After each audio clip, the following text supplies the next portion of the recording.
새해가 되면 보통 한 해를 돌아보고 또 새로운 계획을 세우곤 하죠. 네, 그렇죠. 다들 뭐 신년 다짐 같은 거 하나씩은 하니까요. 오늘 저희가 살펴볼 자료가 바로 그 순간을 담고 있습니다. 2025년 마지막 날에 있었던 한 교회의 송구영신 예배 설교문인데요. 아, 송구영신 예배요? 네. 이게 그냥 좋은 말, 덕담만 나누는 자리가 아니고요. 하나의 공동체가 지난 1년의 프로젝트를 다 같이 평가하고 앞으로의 1년을 위한 아주 구체적인 청사진을 공유하더라고요. 어떻게 보면 그 하나의 조직이 비전을 어떻게 설정하고 또 구성원들의 참여를 어떻게 이끌어내는가에 대한 아주 잘 짜인 사례 연구로도 볼 수 있겠네요. 맞습니다. 그래서 오늘은 이 자료를 한번 깊이 들여다보려고 합니다. 이 자료에서 제가 흥미롭게 본 건요. 작년 목표를 그냥 자, 끝났습니다 하고 선언하는 게 아니라는 점이었어요. 마무리가 중요하죠. 네, 그 의미를 다시 한번 되새기고 서로 격려하면서 확실하게 매듭을 짓더라고요. 이런 과정을 통해서 다음 해에 새로운 비전을 받아들일 준비를 시키는 거죠. 그 2025년의 주제가 찬송에 대한 성찰부터 시작되죠. 맞습니다. 내 입술로 항상 주를 찬송하리로다. 이게 2025년의 주제였대요. 그러니까 의도적으로 삶에서 감사와 찬양의 말을 좀 해보자. 이런 일종의 연간 습관 형성 프로젝트였던 셈이네요. 네, 그렇죠. 설교가 아주 직접적인 질문으로 시작을 합니다. 지난 한 해 찬송할 일이 많았습니까? 아니면 짜증나고 화나는 일이 많았습니까? 이게 사실 그냥 기분이 좋았냐 나빴냐를 묻는 질문이 아니잖아요. 그렇죠. 의식적으로 찬송이라는 행위를 했을 때 우리 뇌가 세상을 인식하는 방식 자체가 어떻게 바뀌었는지를 묻는 것에 더 가까운 것 같아요. 인식의 방식이요? 네. 보통 부정적인 일은 머리에 확 각인되는데 긍정적인 일은 우리가 의식적으로 붙잡지 않으면 그냥 쉽게 잊히니까요.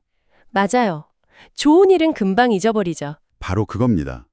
이 찬송이라는 행위가 일상의 작은 은혜들을 다시 발견하게 만드는 필터 역할을 했다. 뭐 이런 취지인 거죠. 그 개념의 힘을 보여주려고 아주 극적인 실화 하나를 소개하더라고요. 네, 윌리 마이릭이라는 아이 이야기죠. 맞아요. 2014년에 미국 애틀란타에서 있었던 10살 아이의 납치 사건. 이 이야기가 그냥 감동적인 일화로만 소비되는 게 아니라 2025년의 주제였던 찬송의 힘이라는 그 추상적인 개념을 듣는 사람들 뇌리에 그냥 확 각인시키는 아주 강력한 장치로 사용됩니다. 아이가 납치범 차 안에서 할 수 있었던 게 아무것도 없었던 거잖아요. 그렇죠. 공포스러운 상황이었죠. 그때 주일학교에서 배운 Every Praise라는 찬양을 계속 불렀다고 해요. 무려 3시간 동안이나요? 상상만 해도 정말 끔찍한데 아이는 그 공포 속에서 본능적으로 자기가 아는 가장 강력한 무기를 꺼내든 거죠. 그리고 그 결과는 정말 영화 같았죠. 네, 납치범이 아이 노랫소리를 견디다 못해서 제발 그만 불러! 소리치다가 결국 아이를 길가에 내려주고 달아났다는 겁니다. 이 일화를 통해서 설교자는 찬송이 단순히 어떤 감정의 표현이나 노래가 아니라 이 절망적인 현실에 균열을 내고 상황을 뒤집을 수 있는 행위이자 힘이라는 걸 증명해 보이는 거예요. 1년 동안 우리가 왜 이 훈련을 했는지 그 의미를 이 강력한 이야기로 다시 한번 딱 확인시켜 주는 거군요. 맞습니다. 이런 이야기는 공동체의 기억에 오래 남아서 우리 작년에 찬송 프로젝트 했었지 라는 사실 이상의 어떤 감정적 유대감을 만들어주죠. 그렇게 지난 1년의 과제를 성공적으로 마무리하면서 힘들고 지칠 때일수록 더 찬송하라는 격려로 한 해를 닫습니다. 참 따뜻한 마무리라고 생각했어요. 네, 그렇죠. 그런데 제가 이 자료 보면서 정말 흥미로웠던 부분은 2025년에서 2026년으로 넘어가는 지점이었어요. 그 전환점이요? 네, 찬송이라는 건 내면적이고 귀로 들리는 실천이잖아요. 그런데 열매라는 이건 외면적이고 눈으로 보이는 결과물이거든요. 이쪽으로 초점을 완전히 바꾸더라고요. 이건 뭐랄까 대단히 의도적인 전략적 변화로 보였어요. 정확하게 보셨습니다. 그게 바로 이 자료의 핵심적인 전환점이에요. 2025년의 성과를 충분히 격려한 다음에 하지만 우리의 신앙이 말로만 그치고 삶의 구체적인 변화, 즉 열매가 없다면 무슨 소용이 있겠는가? 라는 어떻게 보면 좀 날카로운 자기 성찰로 2026년의 문을 여는 거죠. 모든 조직이 겪는 딜레마 아닌가요? 구호는 요란한데 실제 결과물이 없는 상태. 바로 그 문제 제기입니다. 그 해답으로 요한복음 15장에 나오는 포도나무 비유를 가져오더라고요. 네, 아주 유명한 비유죠. 이게 뭐 신학적인 배경이 없어도 사실 쉽게 이해할 수 있는 비유잖아요. 핵심은 나는 포도나무요, 너희는 가지다. 가지가 나무에 붙어 있지 않으면 스스로 열매를 맺을 수 없다. 그렇죠. 근데 여기서 중요한 건 그 신학적 해석 자체가 아니라 이 고대의 비유를 어떻게 1년짜리 현실 프로젝트로 바꿔내는지 그 방법론인 것 같아요. 맞습니다. 그 비유의 핵심 원리는 결과는 자연스럽게 따라오는 것이지 억지로 만들어내는 게 아니다라는 거거든요. 아, 억지로가 아니다. 네. 가지의 역할은 열매를 맺으려고 막 애쓰는 게 아니라 그냥 포도나무에 단단히 붙어 있는 것이죠. 그러면 양분이 공급돼서 열매는 저절로 열린다는 원리입니다. 그리고 여기서 이 자료는 열매가 뭔지 명확하게 정의하고 넘어가요. 우리가 흔히 생각하는 사회적 성공, 더 많은 부, 더 높은 지위 이런 건 열매가 아니라고 분명히 선을 긋습니다. 그런 건 자칫하면 자기중심적인 욕망의 결과물일 수 있기 때문이라는 거죠. 그렇죠. 여기서 말하는 열매는 예수를 닮아가는 성품 그 자체라고 설명합니다. 아, 성품. 네. 사랑하는 사람이랑 시간을 보내면 서로 닮아가잖아요. 그것처럼 신과 깊은 관계, 즉 영적인 사귐을 가지면 자연스럽게 그 성품을 닮게 되고 그 변화된 모습 자체가 바로 열매라는 겁니다. 추상적인 믿음을 아주 구체적인 관계의 문제로 풀어낸 거네요. 네. 그래서 2026년의 비전은 그냥 착하게 살자 같은 막연한 구호가 아닌 거예요. 포도나무에 잘 붙어있는 가지가 되자는 하나의 핵심 원칙을 제시하고 그렇게 하면 삶의 모든 영역에서 풍성한 열매라는 결과가 자연스럽게 따라올 거라는 원인과 결과가 명확한 시스템을 제안하는 거죠. 자, 이제 문제는 이 아름다운 비유를 어떻게 현실에서 구현하느냐는 건데 바로 그 지점입니다. 이 비유를 현실로 끌어오는 방식이 정말 기가 막힙니다.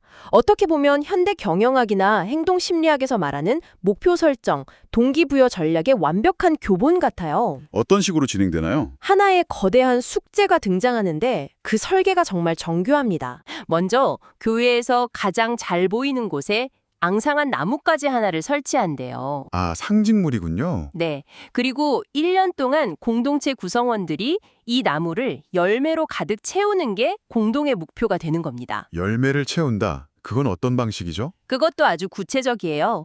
매달 실천해야 할 주제가 담긴 소책자를 나눠주는데 예를 들어서 1월의 주제는 사랑이에요. 네. 그리고 실천 목록에는 가족에게 하루 한 번 이상 사랑한다고 말하기 같은 아주 작고 구체적인 행동 지침이 들어있는 거죠. 아, 굉장히 작게 쪼갰네요. 네, 만약에 이걸 실천했다. 그러면 가족에게 사랑한다고 말하게 하심을 감사합니다 라고 적은 종이 열매를 가져다가 그 앙상한 나뭇가지에 직접 매다는 겁니다. 와, 이건 행동심리학의 몇 가지 중요한 원리가 다 들어가 있네요. 어떤 원리죠? 첫째, 사랑이라는 추상적이고 거대한 목표를 하루 한 번 말하기 라는 아주 작고 측정 가능한 행동 어토믹 헤빗으로 쪼갰고요. 둘째, 그 행동의 결과를 종이 열매라는 물리적인 증거로 만들었죠. 아, 눈에 보이게. 그렇죠. 셋째, 그 증거를 나무에 매달기라는 공개적인 행위를 통해서 공동체와 공유합니다. 이게 강력한 피드백 루프자, 일종의 사회적 증거로 작용하는 거예요. 다른 사람들도 보게 되니까요. 네. 내가 단 열매 하나가 다른 사람에게 동기를 부여하고 앙상했던 나무가 점점 풍성해지는 걸 눈으로 보면서 공동체 전체가 함께 성장하고 있다는 시각적 확신을 얻게 되는 거죠. 제임스 클리어의 아주 작은 습관의 힘에서 말하는 습관을 가시적으로 만들라는 원칙이나 달력에 X 표시하면서 사슬을 끊지 말라고 하는 그 동기부여 전략과 정확히 같은 원리네요. 맞습니다. 그걸 공동체 버전으로 아주 아름답게 구현한 셈이죠. 근데 한편으로 이런 생각도 들었어요. 연말에는 열매를 가장 많이 단 사람에게 시상도 한다고 하거든요. 이런 게이미피케이션 요소가 자칫 영적인 실천을 점수 따기 경쟁으로 변질시킬 위험은 없을까요? 그거 아주 중요한 지적이세요. 내적인 동기가 아니라 외적인 보상을 좇게 될 수도 있잖아요. 네, 모든 조직이 이런 동기부여 시스템을 설계할 때 반드시 고민해야 할 부분이죠. 실제로 그 위험성은 존재합니다. 그렇죠. 근데 이 자료에서도 그 점을 의식했는지 상을 주는 명분을 천국에서 받을 상급의 맛복이라고 재치 있게 표현하더라고요. 그러면서 끼워 맞추는 거 하나는 또 제가 잘하거든요. 이런 유머로 무겁지 않게 다루고요. 아, 유머로 그걸 좀 희석시키는군요. 네, 이건 경쟁으로 1등을 가리는 게 목적이 아니라 과정 자체를 즐거운 축제로 만들려는 의도로 보입니다. 진정한 보상은 상이 아니라 1년 동안 내 삶에 매달린 열매들과 변화된 내 모습이라는 점을 계속 강조한다면 그 부작용을 최소화할 수 있겠죠. 확실히 연간 계획이 정말 촘촘하게 짜여 있어요. 분기별로도 큰 주제가 있더라고요. 1분기는 사랑, 희락, 화평을 주제로 관계의 기초 세우기. 네, 2분계는 오래 참음, 자비, 양선을 통해서 내면의 성숙을 목표로 하고요. 3분기는 충성, 온유, 잘제를 실천하면서 인격의 훈련에 집중하고 마지막 4분기는 섬김, 감사, 전도라는 이제 외부로 향하는 행동을 통해 믿음의 결실을 맺는 것으로 한 해를 마무리하는 구조입니다. 와! 이 순서를 보면 관계의 기본기에서 시작해서 내면의 성숙, 인격 훈련을 거쳐서 외부적인 행동으로 나아가는 굉장히 논리적인 자기개발 커리큘럼처럼 설계되어 있어요. 그러니까 개인의 신념 다짐에서 시작해서 매일의 체크리스트, 월별 주제, 분기별 목표, 그리고 연간 비전까지 완벽하게 연결되는 하나의 시스템을 구축한 거네요. 그리고 이 모든 과정이 나무의 열매 달기라는 하나의 상징적인 행위로 통합되고요. 이 정도의 전략적 정렬을 조직 전체가 공유하고 실행한다는 게 정말 쉬운 일이 아닌데 말이죠. 그래서 이 자료는 추상적인 영적 목표를 구체적이고 측정 가능하고 달성 가능하고 또 현실적이고 시간 제한이 있는 이른바 스마트 목표 설정 원칙에 아주 가깝게 설계한 탁월한 사례라고 볼 수 있습니다. 더 사랑이 많은 사람이 되자 이런 막연한 목표 대신에요. 그렇죠. 1월 한 달간 매일 가족에게 사랑한다고 말하고 그것을 열매로 매달자는 명확한 행동 지침을 제시하는 거죠. 이것이 실제 변화를 만들어내는 핵심입니다. 설교는 시작은 창대했으나 끝은 미미해지지 말자는 당부로 마무리가 됩니다. 아, 정말 뼈아픈 말이네요. 매년 거창하게 계획만 세우고 흐지부지 되는 우리 모두의 모습을 정확히 짚어내는 거죠. 근데 이 메시지를 전달하는 방식도 아주 흥미로워요.